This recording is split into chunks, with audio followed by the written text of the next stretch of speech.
everyone, it's Donuts and today we're going to teach you some free-to-play tricks to clear high floors in the Abyss. That's right, the hardest endgame content. There are no other YouTubers that are emphasizing the importance of this trick to clear the Abyss.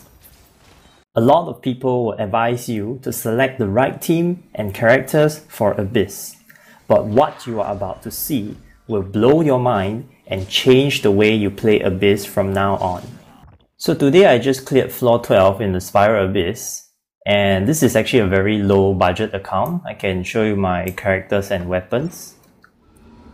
If you take a look at my characters, I don't have more than 14 new characters. 1, 2, 3, 4, 5, okay, 15 minus MC, that's 14 characters. Of course, some of them are starter characters like Kea, Lisa, Amber, and Noel. So actually just a bit more than 10 new characters. I actually wrote on the Venti banner. So I got Qi very early on in the Venti banner, and Qi has been a great help. She's probably like the best healer in the game right now. And I also got Venti. So Venti is excellent for CC, crowd control.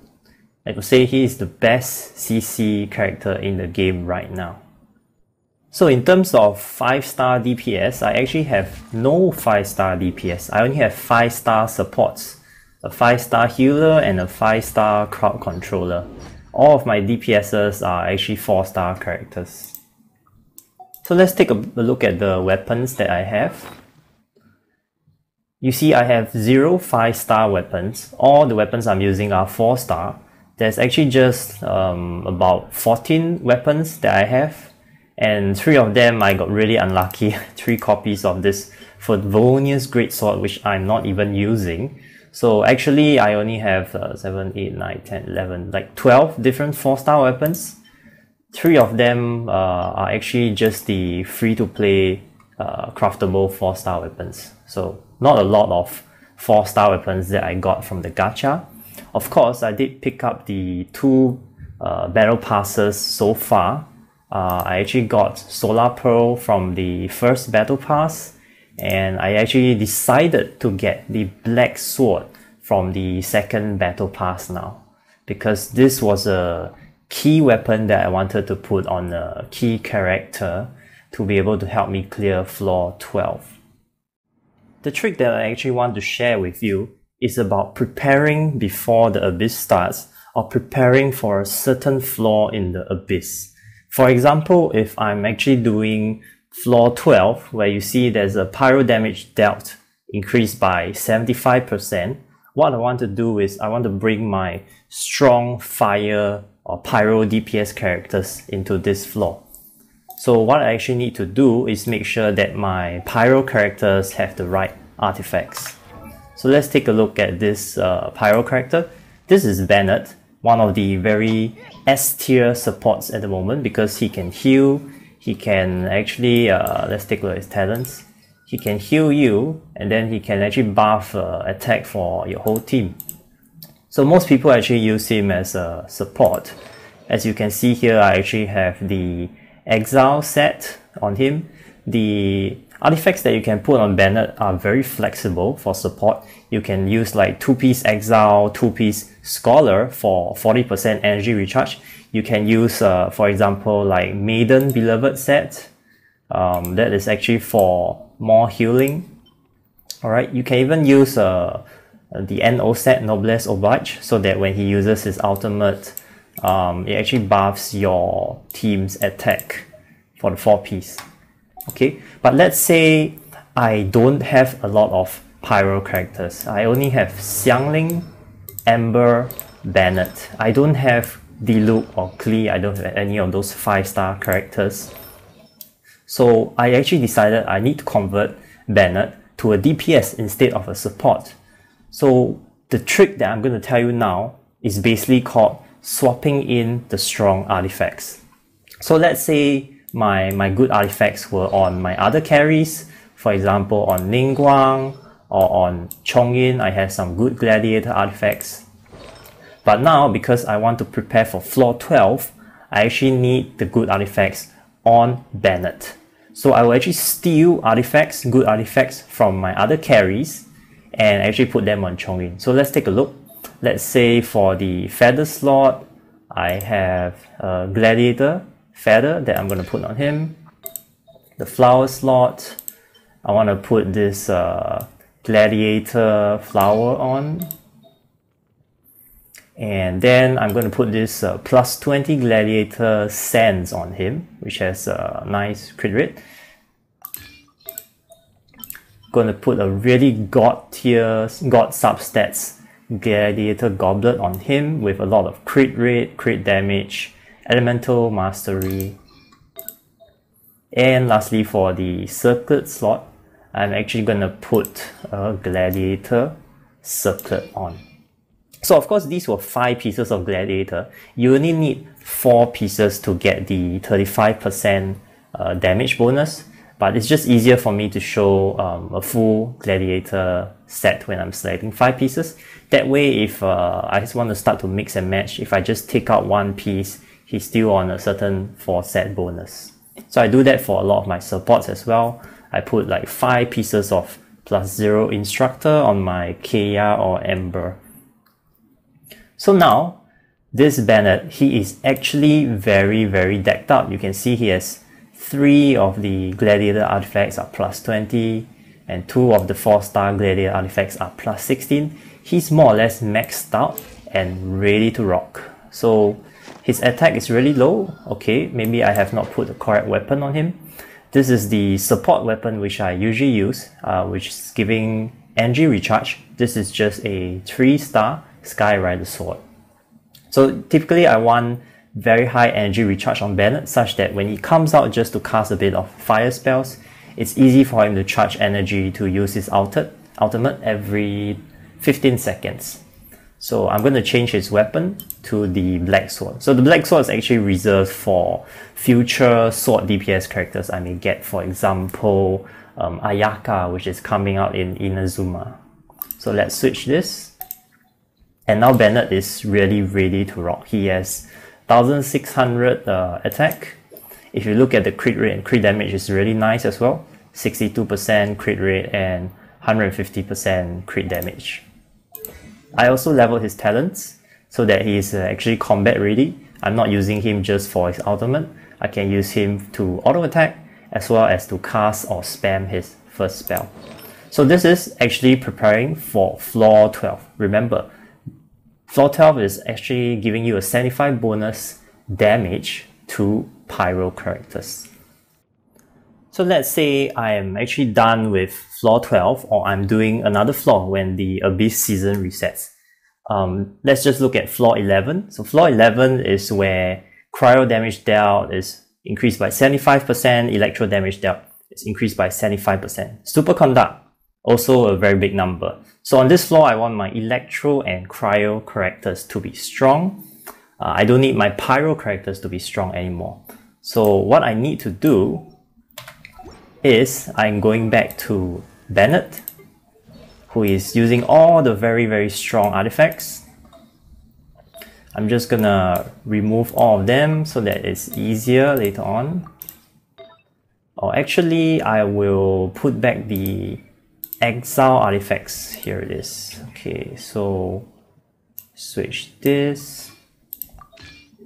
This is his exile feather. This is his exile flower. His exile cup. And his exile circlet.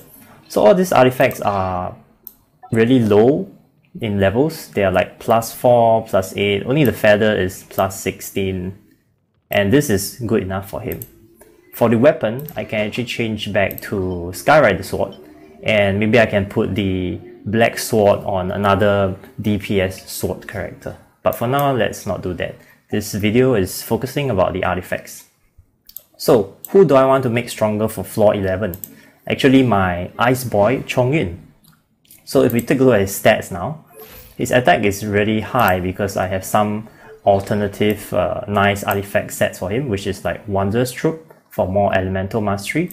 But let's say I don't want to use Chongyun for just reactions. He's going to be my main DPS in floor 11. I need him to auto attack.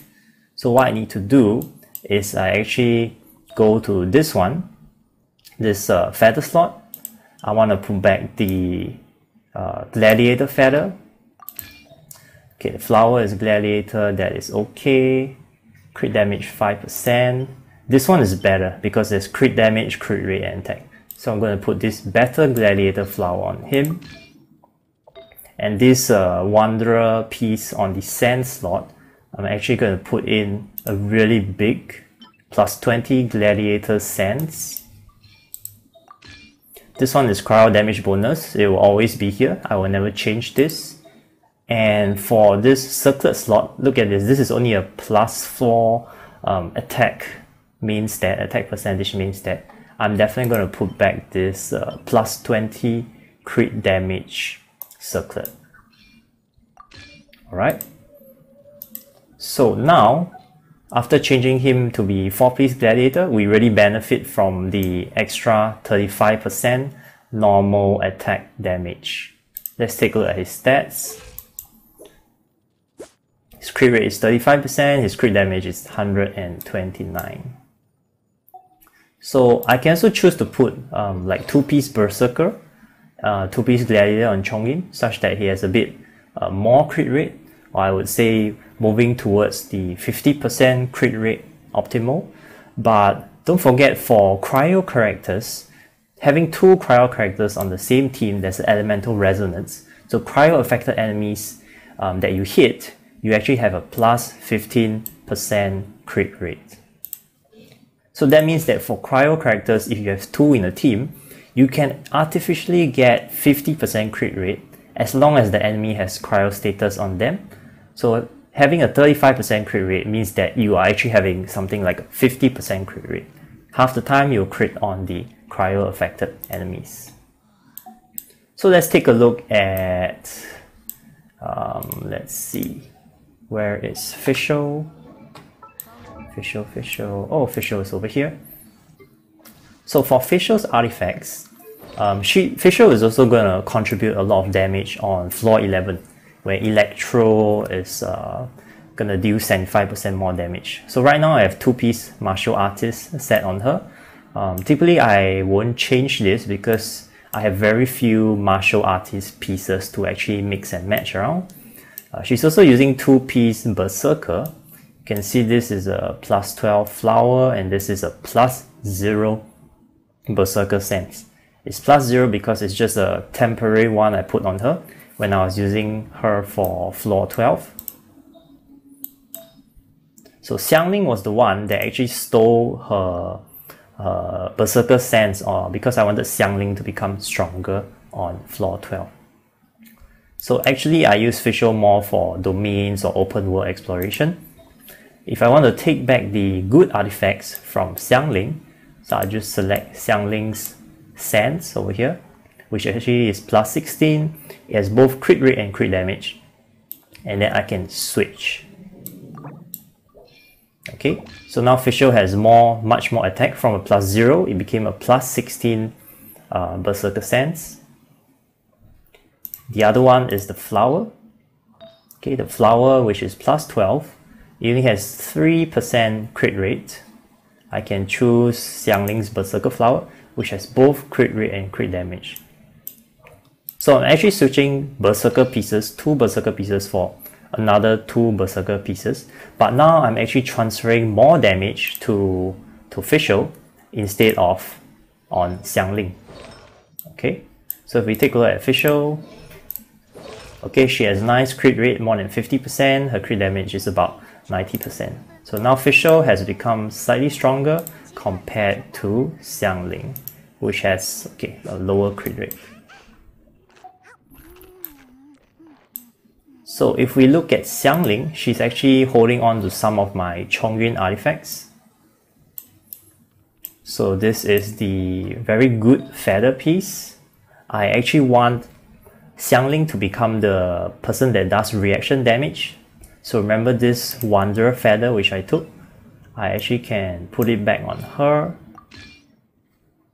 Okay, and this very good crit damage Gladiator Circlet. I wouldn't say it's very good for the substats, but at least it's plus 16 and it's a 5-star piece. So let's say I'm returning some good pieces to Chongyun. go to this Gladiator Sense, and I actually switch it with Chongyin's Wonder Piece, or Wonder Sense. So right now she doesn't have any Gladiator pieces. She's not that good at, let's say, auto attacking, but she has Elemental Mastery, so she's still good at reactions. Whereas Chongyin now, he actually has a 4-piece Gladiator. Yeah, so basically that's it, guys. I'm actually doing a lot of artifact mixing and matching such that when I do the Spiral Abyss, the characters with the elements I want will be stronger for different floors. So let's say for floor 11, I made my Chongyun and Fischl stronger, whereas for floor 12, which is more pyro damage, I will just make my Xiangling and Bennett become the carries. So guys, I hope you like this amazing trick, which is the mix and match or swapping of the artifacts very heavily between your characters.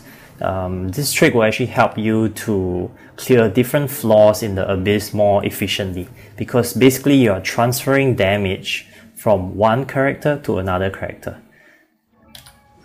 The characters that you have, there's all a cap for their level based on your current world level. For example, right now at the AR45 stage, the maximum levels of your characters are 80. So there's no way to increase their levels to get a little bit more damage. You know, the weapons that they are using are all level 80. There's no way to increase the level till you are AR50. Same for the level of the character.